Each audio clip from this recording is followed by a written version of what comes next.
Bueno, queridos compañeros de la mesa, algunas cositas les cuento al oído antes de que ustedes tomen la palabra. Hay niños en Colombia que comen basura. Esto parece una pesadilla, parece un cuento inventado, quién sabe por qué mente malévola. No, es la verdad. Hay niños en Colombia buscando en la basura algo que comer. Y esto está pasando en un sitio en el que los robos abundan, como están abundando los robos en todas partes. También les digo que está pendiente la sentencia sobre la ley de financiamiento. Así es. Otra, bueno, muy bien. Entonces la gente también está aterrada con esta noticia. Y les quiero decir, porque no todo puede ser malas noticias, que está disponible el libro Orquídeas Tesoro de Colombia. ¡Qué maravilla! Las orquídeas, nuestro consuelo, nuestro orgullo, nuestra alegría. Un libro del doctor Carlos Uribe Vélez, 400 páginas a todo color, solamente por 140.000 pesitos más los costos de envío. Un libro que tiene 1.700 fotografías y 870 ilustraciones. Lo que usted quiera saber sobre orquídeas, ahí está. Y lo puede abrir en cualquier página. No tiene que empezar por la primera hasta la página 400. Ábrala en cualquier página y cualquier página es un motivo de orgullo, de alegría, de consuelo. Un libro que no puede faltar en ningún hogar, en ninguna empresa, en ningún colegio en Colombia. ¿Cómo conseguirlo? Dos teléfonos, anótenlos: 613-0806, 613-0806 o 322-844-6379, 322-844-6379. Llame hoy mismo, porque el libro en 2 tomos lo tiene que tener ya en sus manos. Orquídeas, Tesoro de Colombia. Bueno, ¿y ustedes qué nos quieren contar al oído, queridos compañeros? No, noticias hay muchas. Por dónde quiere que empecemos? ¿Quiere que sigamos hablando de los santistas en el gobierno, de la gente de oposición que sigue enquistada en el gobierno de Iván Duque? Sí, cuéntenos. Bueno, pues si quiere le cuento del viceministro del deporte, quien era subdirector o era, sí, subdirector de Coldeportes y ahora pues con esta transformación de Coldeportes al Ministerio del Deporte, pues pasa a ser ministro del deporte. Se trata de Martín Eduardo Gómez Aguilera.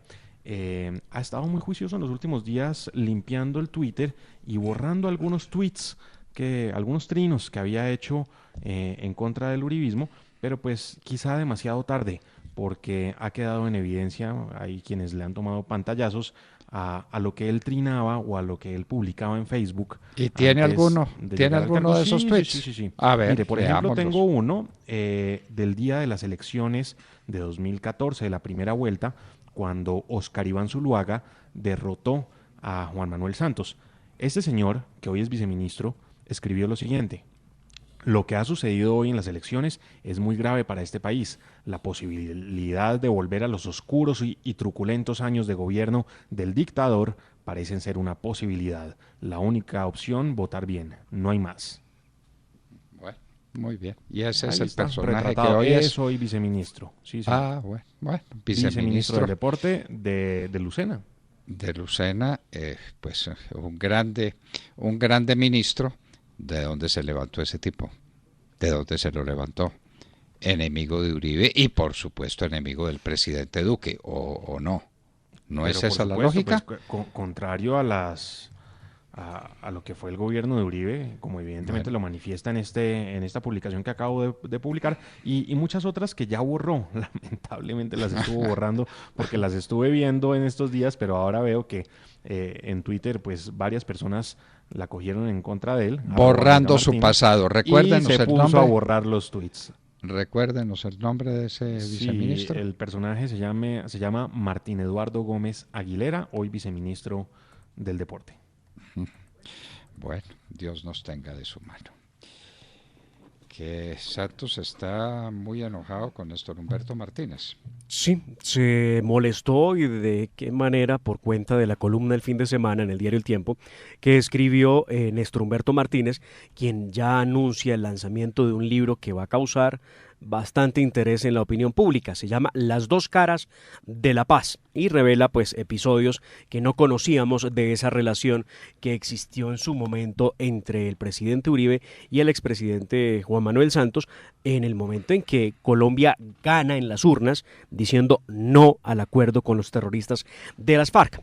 Las revelaciones dejan ver a Juan Manuel Santos un traidor de toda la confianza que el expresidente Uribe deposita en él, quien en un primer momento, como lo relata en la columna que será parte del libro que va a lanzar en estos días, comenta cómo el expresidente Uribe se comunicó el día que ganó el no, el 2 de octubre del 2016, se comunicó con Santos, pero no lo lograba, buscó a un intermediario, ese intermediario era pues nada más y nada menos que Néstor Humberto Martínez, quien había sido su superministro o el ministro pues de gabinete, o como le llamen al cargo que tenía Néstor Humberto Martínez en la presidencia, y quien había sido ternado pues por el presidente Santos para llegar a la Fiscalía General de la Nación.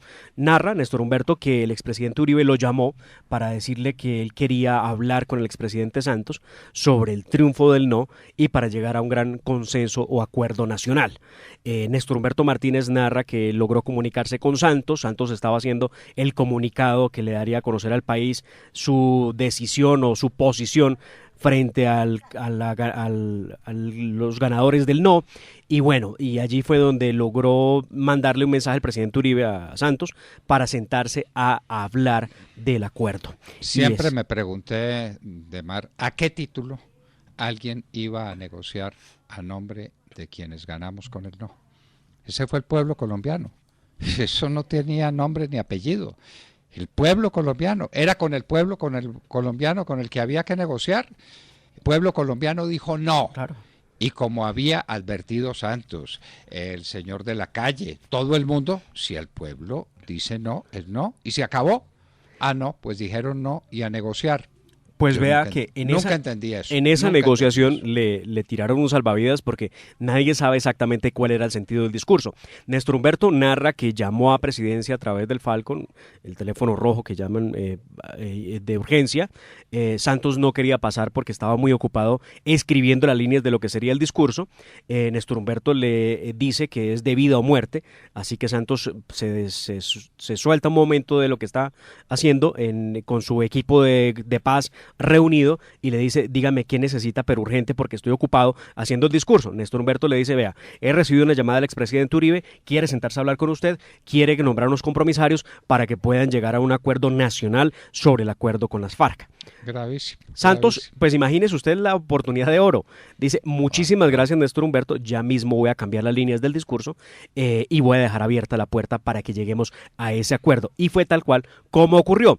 El presidente Uribe dijo, no queremos negociadores que estén sesgados, gente que haya participado en La Habana, pero fue lo primero que hizo Juan Manuel Santos, meterle gente que ya había estado en La Habana, que no era garantía para el presidente Uribe, que era gente que creaba resistencia. Y terminamos en lo que terminamos. Recuerdo mucho al expresidente Uribe hace unos meses narrando el episodio en Río Negro, donde simplemente el presidente Santos se aparece y le dice, ya está listo y reformado el acuerdo. Y el presidente Uribe le dice, bueno, préstemelo, lo vamos a analizar para ver qué cambios hay que hacer. Le dijo, no, es que no se lo puedo dar para que lo analice. Le estoy diciendo que ya está listo.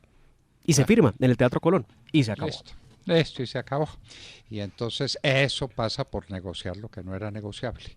Y por negociar a nombre de quien nadie le había dado poder para negociar. El presidente Uribe se equivocó. El no era no, y era un no rotundo del pueblo. El presidente Uribe, con la mejor intención, dijo, bueno, que sea la ocasión para modificar esas páginas, esas 312 páginas, y para hacer una cosa razonable. Nada. Todo quedó igual o peor. Inclusive le agregaron páginas a las que teníamos. Claro. Bueno, muy bien. Oiga, a propósito de uribistas de santistas que andan por ahí, ¿qué pasa con el hijo del general Flores? No sé, ¿qué pasa? Flores, no, denos noticia, doctor. No, ahí se las dejo para que investiguen. El general Flores es uno de los generales de La Paz, ¿no? No, el general de La Paz. El que se fue allá a traicionar el ejército de Colombia y a entregar el ejército de Colombia en La Habana, el general Flores. Pregunten por el hijo, averigüen y mañana hablamos. Ahí se las dejo. Ahí se las pone dejo. usted tarea, listo. Bueno, pero ahí entonces, bueno, lo de la distrital, ¿para dónde va? ¿Esto cómo es? Pues para dónde va que el que firmó el decreto y el que posesionó como rector de la distrital al señor cuestionado por gastar plata a raudales de la universidad pública fue el senador Gustavo Petro, que ahora sale a decir que hay que derrotar la corrupción. Oiga, ¿quién no entiende? Eso sí me dejó aterrado. Bueno, muy bien. Y entonces los estudiantes protestan por eso, pero válganos Dios, no protestan por el desempleo. ¿Cómo le parece? No protestan por la falta de oportunidades para la juventud colombiana. No protestan porque le echamos candado a la sociedad colombiana y a los jóvenes les decimos, aquí no hay oportunidad. ¿Vieron el desempleo juvenil? No, tampoco. No. Entonces, ni siquiera pues los comunicados del DANE. 17.7, el mayor desempleo juvenil de América. Subimos del 16 y poquitos a 17.7. Ese sí es un motivo para que los estudiantes digan, bueno, ¿dónde estoy? ¿Y para dónde voy? ¿Y qué es lo que tengo? ¿Y usted cree acaso que los que están marchando tienen empleo? Pues debe ser que... No, pues claramente no lo tienen y pues no les importa, además. Tienen tanto tiempo libre que claro, que se den el lujo de ir a tirar tirar piedra. Sí, total. Claro, bueno, ¿y qué va a pasar al fin con la ley de financiamiento? Pues muy a punto está la Corte Constitucional de pronunciarse y siguen analizando la conveniencia de hacerlo de una en uno u otro sentido. Pero eso es por conveniencia. Entonces los fallos jurídicos aquí se dictan por conveniencia o inconveniencia. Pues doctor, depende mucho del clima del país. Ellos saben que decirle no a la ley de financiamiento significaría no tener con qué tapar el hueco fiscal que tiene hoy el país. Entonces no es que la ley de financiamiento sea constitucional o inconstitucional, sino conveniente o inconveniente. Válganos Dios. Bueno, mucha corte constitucional buena la que tenemos. No es la primera vez. Bueno, muy bien. Entonces, la crisis en el Perú, crisis monumental. El fallo contra Moreno lo pospusieron, lo aplazaron. ¿Tampoco lo vieron? Bueno, se los cuento al oído. Ya se iba a dictar la sentencia contra Moreno. Contra Samuel Moreno. Sí, claro. Contra Samuel Moreno. Sí, ¿cuál Moreno está hablando? Sí, señor. Entonces, ¿de cuál otro Moreno? Pues yo estaba pensando en Bernardo Moreno, que pues ya teníamos la sentencia que revirtió además la sanción. Absolución total de la sanción de la Procuraduría General de la Nación, pero eso al parecer no es noticia. Y les quiero contar, pero habla usted de la de Samuel Moreno, pues es que Samuel Moreno, ¿cuántas acumula ya? Esta es la tercera. Claro. Esta es la tercera. Y él tiene una de 27 años, otra de 39 años y la que viene. Cadena perpetua, él tiene cadena perpetua. Cadena perpetua para Samuel Moreno. Muy bien. Gracias a mis lectores en las dos orillas. Mi artículo se llama Estudiantes a la carga, donde le digo a los estudiantes que están haciendo muy mal cuando protestan como protestan, agrediendo a los demás, agrediendo a los inocentes, actuando con violencia porque eso es violencia, pero que se les están olvidando temitas por los que sí vale la pena protestar y preguntar y contribuir a los grandes temas nacionales, entre otras el desempleo juvenil, el desempleo de ellos van a quedar desempleados. Tan pronto se gradúen, quedaron desempleados automáticamente. Pero aquí la carga tributaria, pero aquí el contrabando, pero aquí las dificultades por el crédito, unos créditos carísimos, costosísimos, y entonces el empresario no es capaz de crear empleo. Grandes temas nacionales. El comunicado del DANE, mi querido Edmar, léalo, porque eso es un drama. ¿Saben cuánto lleva creciendo el desempleo en Colombia? 17 meses consecutivos. ¿Sabe en cuánto quedaron, cuántos empleos se sacrificaron en Colombia en el último tiempo? 500.000 empleos. 500.000 empleos. ¿Sabe cuántas personas se retiraron del mercado del trabajo? Porque pues dijeron ya que ya no conseguí empleo. Más de 600.000 personas. Eso sí es la crisis nacional. Lo que dijo el Dani ayer. Ese tiene que ser el grande tema para los estudiantes, para los profesores, para los industriales, para todo el mundo. Ahora están diciendo que hay que revisar íntegramente la legislación laboral. Hay que revisar muchas cosas. Empezando por la tributaria, empezando por la seguridad del país, empezando por el narcotráfico. ¿Ustedes se acuerdan del paro de Buenaventura? Claro. ¿Sí se acuerdan? Pero claro, ¿Se acuerdan se cómo creó una terminó? comisión, sí. No, ¿cómo terminó? Por mediante una ley. Y un acuerdo que le daba a Sí. Buenaventura, ¿cuánto dinero? ¿Dónde está ese No dinero? recuerdo cuánto dinero, pero sí me acuerdo perfectamente que el Juan Manuel Santos creó primero una ley que se tramitó en el Congreso de la República. Segundo, creó una comisión con los que estaban impulsando el paro en Buenaventura y con eso los neutralizó, los nombró en cargo de director de no sé qué cosa para el desarrollo de Buenaventura y en eso quedó el paro. Hasta ahí llegó. Bueno, hasta ahí llegó el paro. Se compraron a los directores del paro, pero Buenaventura sigue en las mismas en las que sigue. Claro, nada cambia. Sí, Muy bien. mire lo que escribe Doctor Fausto en Twitter. Vaya usted a saber quién es Doctor Fausto, pero tiene muchísimos seguidores y siempre da unos datos muy interesantes. Dice, lo del dossier no fue un error, fue una orden del general Mejía, quien sigue con tentáculos en el DNI con uno de sus hombres de confianza, Ulises Romero, alias El Chacal, quien acompaña la gestión del almirante Rodolfo Amaya. Presidente Iván Duque, los enemigos los tiene adentro. Ojalá los descubra. Pero Con las pistas que le están dando. a Duque lo tiene, a Mejía lo tiene en Australia. Seguramente ya mandó un informe diciendo que Australia ha hecho el mayor recorte de tasas de interés en toda su historia. Mientras aquí el Banco de la República está encantado con lo que tenemos y lo que tenemos es el mayor desempleo. Excepto el de Venezuela, el mayor desempleo es el de Colombia. Un verdadero drama. Un verdadero drama. Esa es la noticia. Por Dios, dediquémonos a ese tema y a ver por qué los empresarios en Colombia no pueden hacer empresa y por qué no se puede desarrollar y por qué tenemos una tasa de tributación como la que tenemos y un contrabando disparado y unas tasas de interés altísimas impulsadas por el gobierno.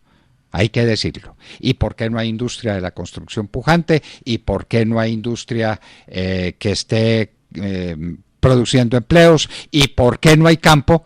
Porque la ley de reforma agraria que tiene el maldito papel firmado con las FARC tiene a los campesinos en ascuas y no hay quien compre una finca en Colombia ni quien invierta en ella esperando la aplicación de la reforma agraria pactada, válganos Dios, pactada con las FARC. Si así la cosa ya es grave con la reforma, la ley de tierras y de víctimas, imagínese usted cuando entre en funcionamiento el tema de redistribución de tierras, que es uno de los puntos fundamentales del acuerdo en La Habana. Ya está en funcionamiento, ¿cómo así? Eso está en funcionamiento. Y la ley de restitución de tierras y todo lo que están haciendo el señor Samper, averigüe en qué anda el señor Samper, hijo, averigüe en qué anda. Al era especialista, de hecho, estuvo en la dirección de tierras durante un año. No, ¿en qué está ahora? Es el socio del hijo del general. Descubrió. Sí. Está haciendo la tarea, doctor. Sí, Londoño. el hijo del general Flores y el hijo de Samper son socios. Socios. ¿Y en qué andan? Qué bueno. Falta Martín Santos y ya. Bueno. Arregla el problema. Listo. Muy bien. El combo completo. Muy bien. Y en los Estados Unidos sí existe la protección a la reserva que los abogados tienen de las noticias de sus clientes. Gracias, Demar, por confirmármelo, pero tenía que ser así. Claro. Un abogado no puede traicionar a su cliente porque si no, un cliente nunca confiaría en su abogado. ¿Cómo le parece que uno saliera a contar lo que el cliente le dijo? Los papeles que el cliente le entregó. Uno es como un confesor, un abogado es como un confesor y claro, se tiene que morir. Pero dice usted confesores, a los confesores también los están persiguiendo en muchos lugares del mundo, tratando de levantar también la reserva confesional. Bueno. Pero bueno, en Estados Unidos por lo menos no se aplica, en Colombia tampoco, y en Estados Unidos no, porque ya hay una sentencia de la Corte Suprema de los Estados Unidos que se respeta, donde se asegura la confidencialidad que debe existir entre el abogado y el cliente, y a eso se le llama el privilegio abogado-cliente. Así de sencillo. Aquí se llama el secreto profesional. Y en un minuto estaremos con Lina Caro, candidata a edil de Usaquén por el Centro Democrático, número 83. ¿Qué está pasando en Usaquén? Localidad de la que yo fui edil. Muy bien. Entonces en un minuto estaremos con Lina Caro y les hablábamos a ustedes. Al oído. Al oído, 7:47.